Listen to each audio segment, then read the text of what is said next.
Friday, May 10th, 2019, Monaco 64, home of alternative economics and contrarian views.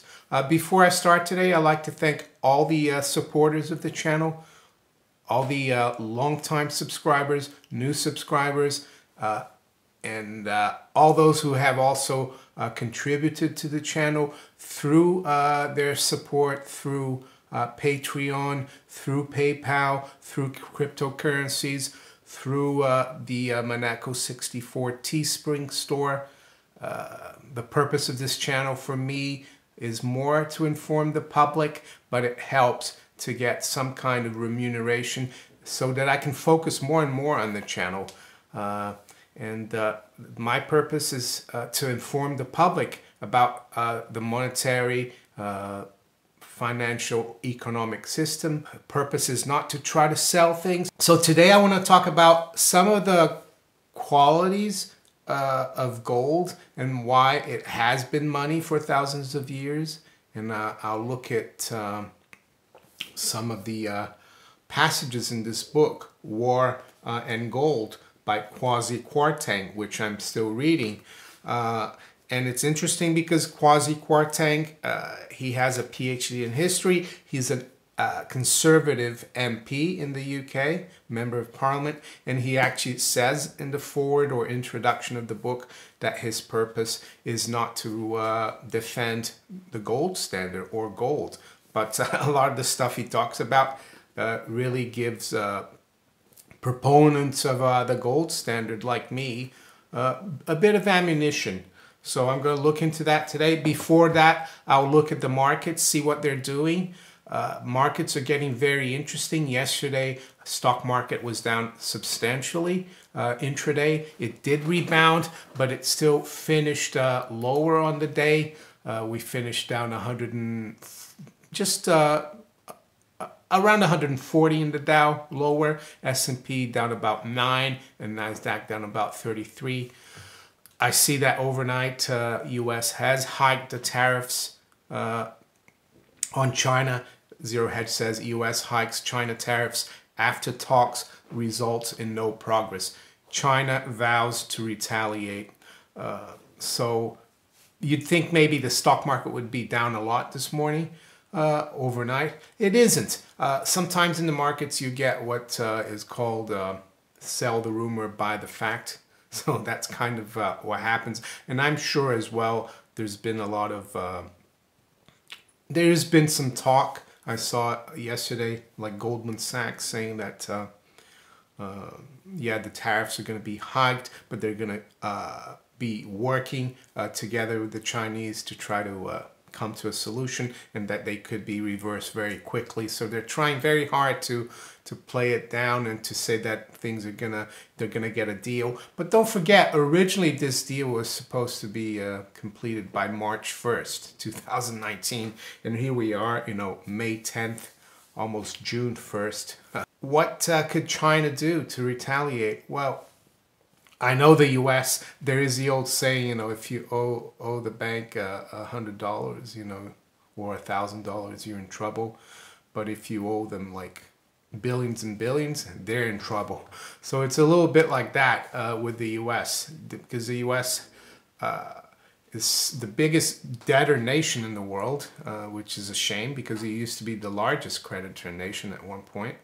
So foreigners own about 6 trillion of U.S. debt, as you can see here, 6.2 trillion. And it says of the foreigners led by the Chinese and Japanese own 6.21 trillion.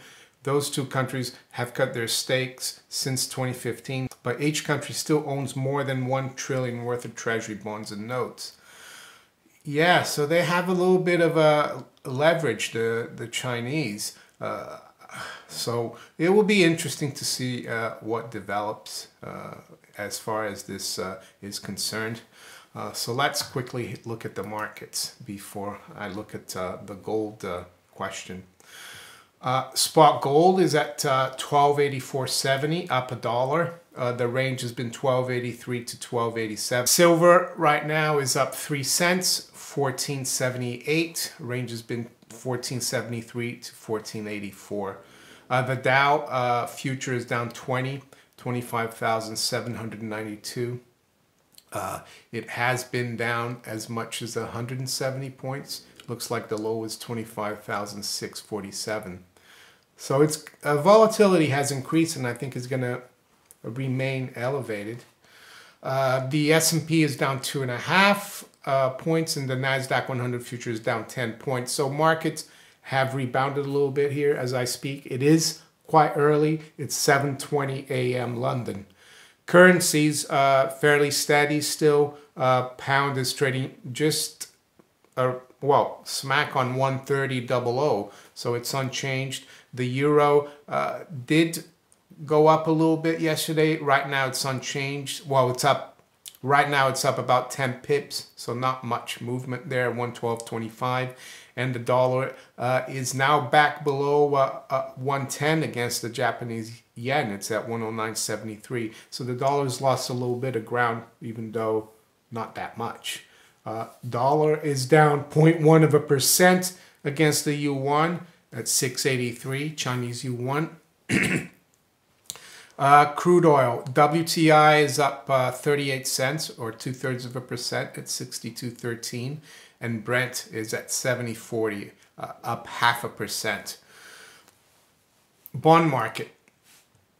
Yeah, the 10-year yield is at 2.45, so that's unchanged. The 3-month to the 7-year is around -8 basis points. Right now, I think the thing to look at is whether the 10-year yield goes below that 3-month yield.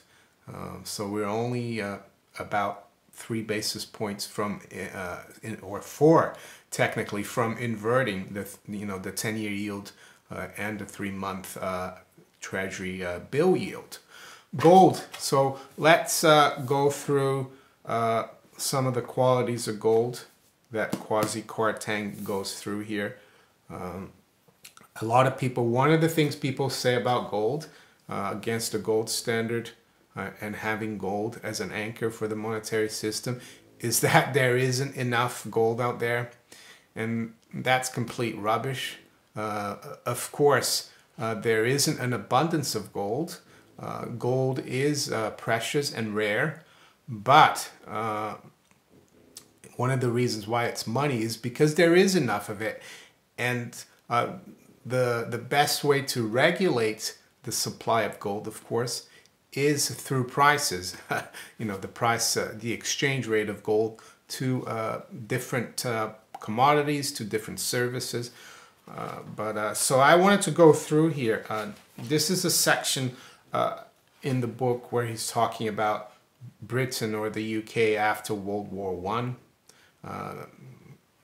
And as you've probably heard before, I've gone through this book before, Britain had actually a little bit of deflation as measured by CPI from 1821 to 1914. It was a great period of prosperity, of course, Industrial Revolution, and Britain was under a gold standard. And there is no inflation. And actually the national debt went down after the Napoleonic Wars until the outbreak of World War I. But after World War I, everything went out the door because they dropped the gold standard during the war.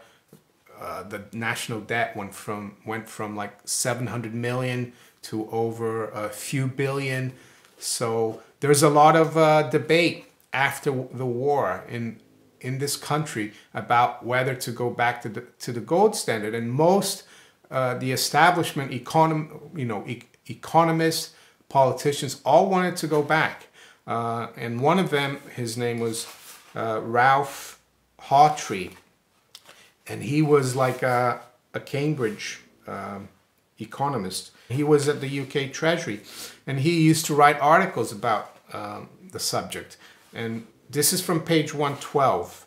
So this is the chapter about victors and vanquished. So Britain, of course, or England won and Germany lost. So this is what, on page 112, this is what it says. In this article, Hawtrey described the former system in simple but laudatory terms. The gold standard, he argued, fixed the price of one commodity so that the monetary unit is equated to a prescribed quantity of the selected commodity. The commodity was a material so durable as to be almost indestructible. As a consequence of this indestructibility, according to Hawtrey, the accumulated stocks are very large in proportion to the annual fresh supply. Put more simply, because all the gold that had ever been mined still existed in private hands, or more likely in the vaults of central banks, new production could not significantly affect the price. Production of the commodity in 1 year would add little to the existing global stock of the metal. This meant that it tended to have a remarkably steady value. So there you go. Yes, gold is rare and difficult to find, but even when there are big discoveries, it has very little, well, no impact on the value of gold.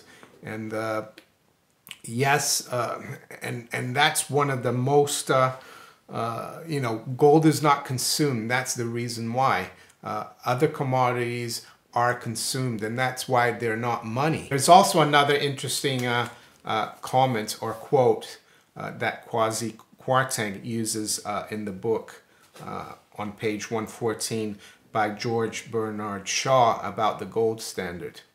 This opinion was perhaps most pithily expressed by George Bernard Shaw in his 1928 book, The Intelligent Woman's Guide to Socialism Capitalism. So this is what George Bernard Shaw said. You have to choose between trusting to the natural stability of gold and the natural stability of the honesty and intelligence of the members of the government. And with due respect to these gentlemen, I advise you, as long as the capitalist system lasts, to vote for gold. And I would add as well to politicians or members of government, I would add to the members of the central banks as well nowadays. If you enjoyed this video, make sure you hit the like button, share it far and wide with others that you think might be interested in the content that I provide. You can also follow me on Twitter, Steemit, and on DTube. I wish you all a great day. Take care. Bye.